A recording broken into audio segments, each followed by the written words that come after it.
Sziasztok! Szeretettel köszöntök újra mindenkit. Veregszászi nyúltenyésztő vagyok. A tegnapi videómnak jön a folytatása. Hogyan válasszunk tenyésznyállatot, tenyésznyulat. És kivettem direkt egy szürke bakomat, hogy szemléltessem vele, ne csak elmondjam, hanem valóban mutassam is azt, hogy mit jelent, amikor egy szép tenyészállatot választunk. Nézzétek ezt a bakot. Először is figyeljük meg, hogy hogy kell beállítani helyesen, amikor választasz valakinél. Két fülét így felfogtad, és nézd, megáll, hopp, tessék, és van tartása, látjátok? Nézzétek, nem nagyon van idő, mint említettem korábban is velük foglalkozni, de mégis, ahol itt a genetika jól játszik szerepet, ott az ezekkel nem lesz probléma tartásokkal. Nézzük a szőrzetét. Látjátok, milyen ruganyos? Ha belefújunk, akkor a szőr nem fog össze-vissza állni, hanem szépen egyenletesen vissza fog simulni az állatnak a hátára. Mondjuk a formája, a fejformája, mivel ő még csak 8 hónapos, lehetne egy kicsit gömbölyűbb, mert egy nagyon picit hosszúkás, de nem azt mondom, hogy a legtökéletesebb, viszont a célnak tökéletesen megfelel. Ő egy szürke németóriás, és még egy érdekes dologra figyeljünk, amikor nyulat választunk, főleg németóriásba. Nézzétek, szemből nem fér be ide, próbálj kicsit figyelni, a füle közé. Látjátok? A fül tartása egybe tart. Szépen, egyenletesen. Tehát nincs olyan, hogy széttartó fülei lennének így, bármilyen nagy füle is lenne, hanem lényegében be lehet egy kártyalapot közéjük tenni. Erre is figyeljetek oda.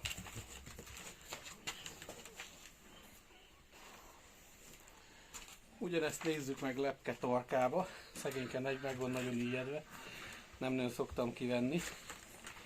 Viszont általában ők soha nem hazudtolják meg magukat. Egy kis simogatás, és szépen kezd majd magához jönni. Na, még a fülét még nagyon meg van ijedve, lefele tartja. De mit kell figyelembe venni egy lepke torkánál? Egyrészt ugye sötét foltokat, magát a csíkot a hátán, ez ilyen 1,5-2 centis lehet maximum. Végig kell, hogy húzódjon a nyakszírtétől egész a hátáig, végig a farokig. Nézzük meg szemből.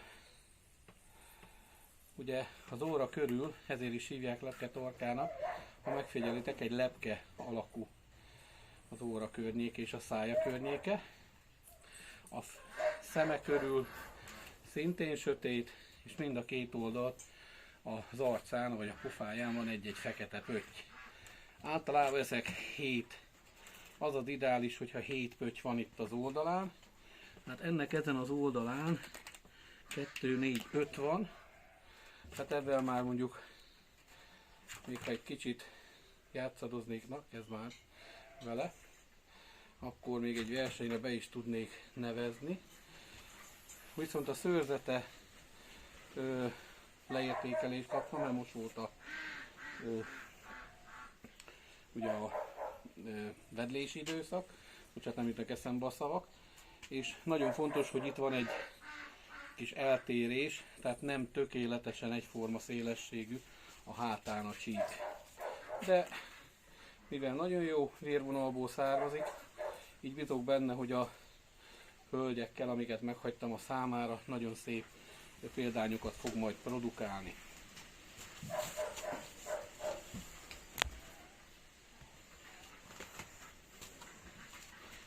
A következő nyúl pannonfehér, ő egy nőstény. Nézzétek, milyen szép csillogó, nem tudom a videó mennyire adja vissza, de nagyon szép csillogó szőrzete van. Megvan a megfelelő tartása is, csak most Kicsit még foglalkozni kell vele, de nézzétek a fejformáját, mennyire hosszúkás, egyenletes. Nézzétek a fülét úgy, mint a német óriásnak. Ugyanúgy tartja maga mellett egyformán. És ha megnézitek, olyan formája, mint egy rakéta.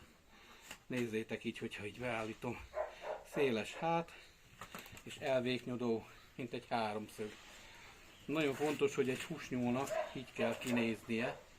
Tehát szép, vékony orr és kiszélesedő hát. És természetes, ami nagyon fontos, amiről beszéltem a videóban is, hogyha végighúzom a kezemet rajta, állj meg egy picit, légy szíves. Még hallgat is rám. Akkor itt egy az egybe telítettséget érzek. És nem csak azért érzem a telítettséget, mert fel van hizlalva a nyúl, hanem azért is, mivel hogy a gerince tökéletes állapotban, és itt semmilyen kitüremlés, itt szép, egyenletes formák vannak. Na, tessék.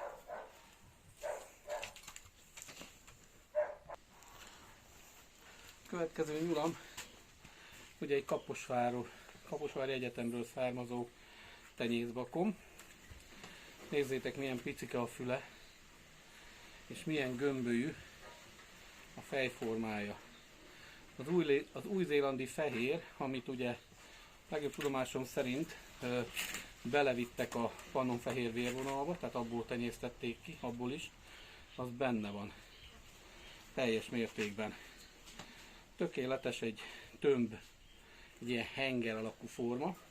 És egy érdekességre felhívnám a figyelmeteket, ez egy 2 éves bakom. Miből látszik, hogy 2 éves? Ha nálatok is, vagy ti is elmentek valahova vásárolni, és rát akarnak sózni tirátok egy nagyon szép bakot, és azt mondja az eladó, tehát a nyúltenyésztő, ha esetleg olyanhoz mentek, hogy hát az még fiatal, 10 hónapos, mert ugye nem mindenki szeret 2 éves bakot venni, bár megmondanám, ne féljetek tőle, akkor nézzétek meg a körmeit. Mert itt, hogyha felemelem a lábát, és közelebb viszem, remélem nem fog rúgdalogni, nézzétek a körmeit, én nem érkeztem visszavágni, kb. Egy másfél évtől idősebb nyúlnak ilyen körmei vannak. Nem tudja már úgy lekoptatni, ahogy kellene, ezért a gazdának vissza kell vágni.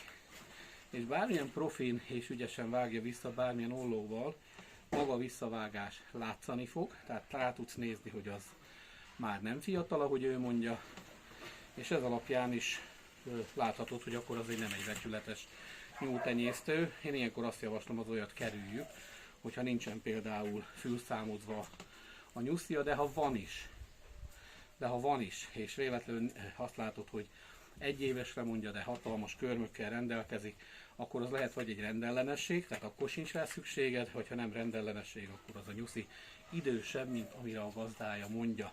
És ez nem csak pannonnál, hanem mindenféle nyúlnál, igen, mindenféle nyúlnál ezt meg lehet figyelni. Illetve, amik már vannak a nyulak, akiknek itt a hátánál, itt a háta, ilyen csapzott lesz a szőre 2 éves kora után. Még egyszer mondom, nem kell megijedni, mert ezt a nyulat is még, ha minden jó megy, van mivel pároztatnom, és fogom még jövőre is tartani. Tehát egy jó tenyészállatot akár 5 évig is tartani lehet.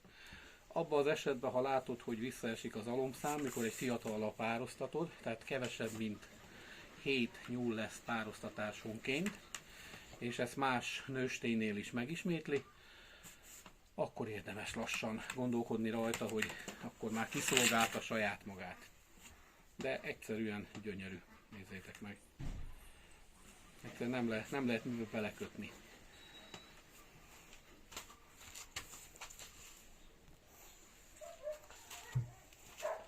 Jó, ő pedig már annak a baknak a leszármazottja. Most lesz 11 hónapos ez a baknyúl. Most vonom be a tenyésztésbe. Ő is hát szerintem nagyon-nagyon hasonlít az apjára.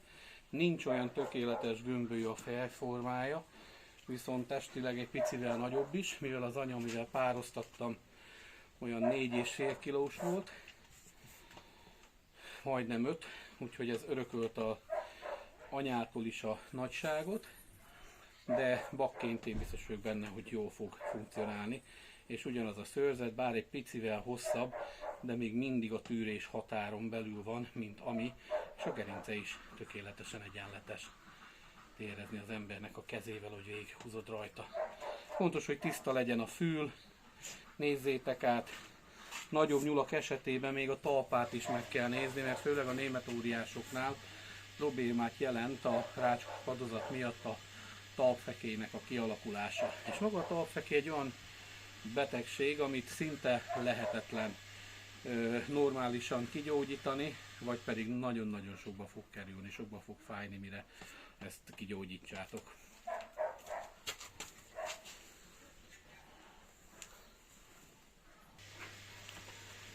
Jó, hát őt láttátok a korábbi videóban, amit feltettem. Az egyik jövő évi kis különlegességem, tavaly kezdtem el válogatni.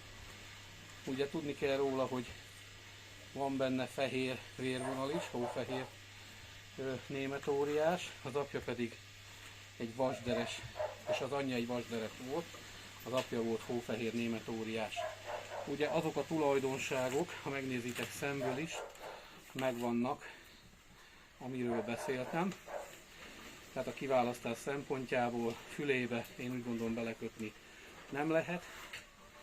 Ő egy bak, fejforma is gömbölyű, bár nem a leggömbölyűbb, de itt is azt mondom, itt még 5 hónapos korban ez még fog alakulni. És a genetikával sincsen probléma. Picit kell vele szórakozni, és nem lesz vele gond. Tehát figyeljetek oda, mert nem mindegy, hogy mi kerül ki a kezetek közül. Abszolút nem mindegy. Nem mindegy, hogy mennyire lesz egészséges a nyúl, nem mindegy, hogy mennyire lesz betegségekkel szemben ellenálló, nem mindegy, hogy milyen hamar éri el a vágósúlyt, és nem mindegy, hogy amikor értékesítésre kerül a sor, akkor mennyit fogtok érte kapni. Hiszen fontos az, hogy megfelelő áron is tudjuk értékesíteni, hogyha szeretnénk egy kis pénzt is kivenni belőle, nem csak beletenni. Attól függ, hogy te most mire használod, mindig döntsd el, de lényeg az, hogy törekedj a szebb és szebbtől szebb és jobbnál jobb nyulakat tudjál tartani.